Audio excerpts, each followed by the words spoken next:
Hi, this is Alex with painfreetocollege.com, and today's tip is on essays. So a lot of people don't actually sit down to write an essay because it's overwhelming.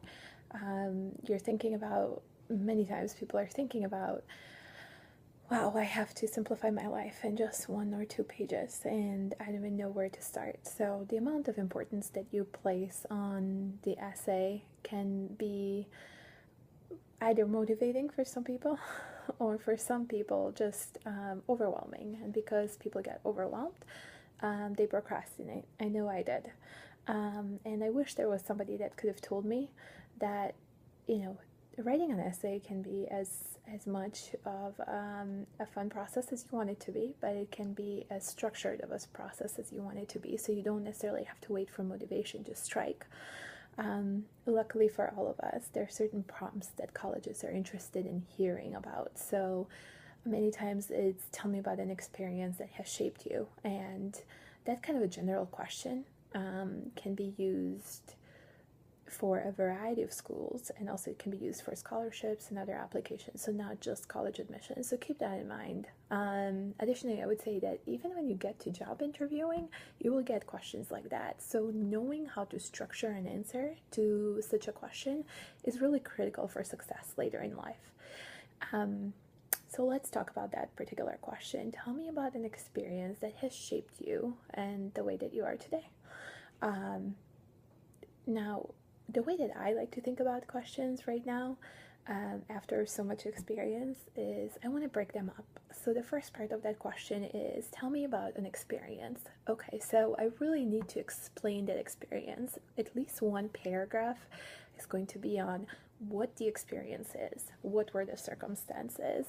I read an essay recently from a college applicant who was writing about his mom's battle with cancer, and I was so captivated. I wanted to keep on reading, and I wanted to know sort of like what the outcome was, and the person just never got to it. So it's one of those frustrating things that I wanted to know about the situation, how it affected him or her, and then what the resolution is, where they are today.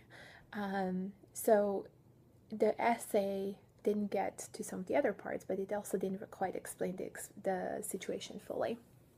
So that's the first part of the question, is tell about the situation. The second part is how it has shaped you and the person that you are today. So this really talks about the lessons learned.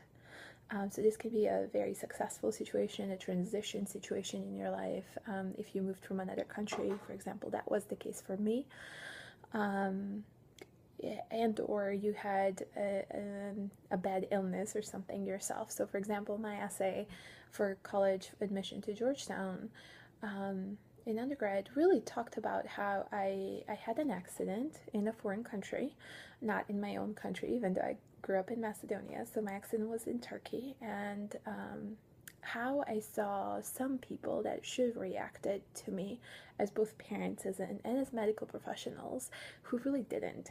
And then I saw how some people who had no obligation to react to me whatsoever just did so from the kindness of their hearts. So for me, that gave me this purpose of social justice and or of making sure that I help people in some way or form. So that's one of the reasons also why I'm doing this, because it gives me a sense of giving back to the community.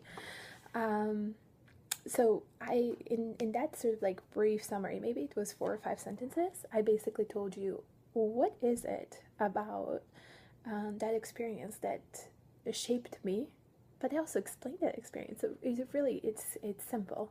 So when you simplify the prompt into the separate questions that it really asks for you to address, you can then address it very specifically, sort of head on. Don't be shy. Your number one goal in answering an essay prompt is to answer the question. So break out the core prompt. In this case, it was, what was the experience and how did it shape you? And make sure you devote at least one paragraph to each. And then, of course, you want to have an introduction and a conclusion. Now, I love writing, so chances are I would have 4 or 5 paragraphs at least. But at the same time, be conscious of your space and how you organize your essay.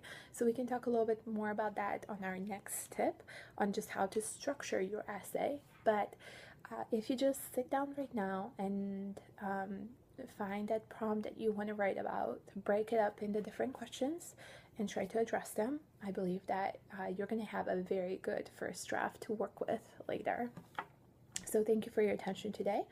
Be sure to tune into my channel and to sign up on the website for more newsletters, and tell your friends about it. So thank you.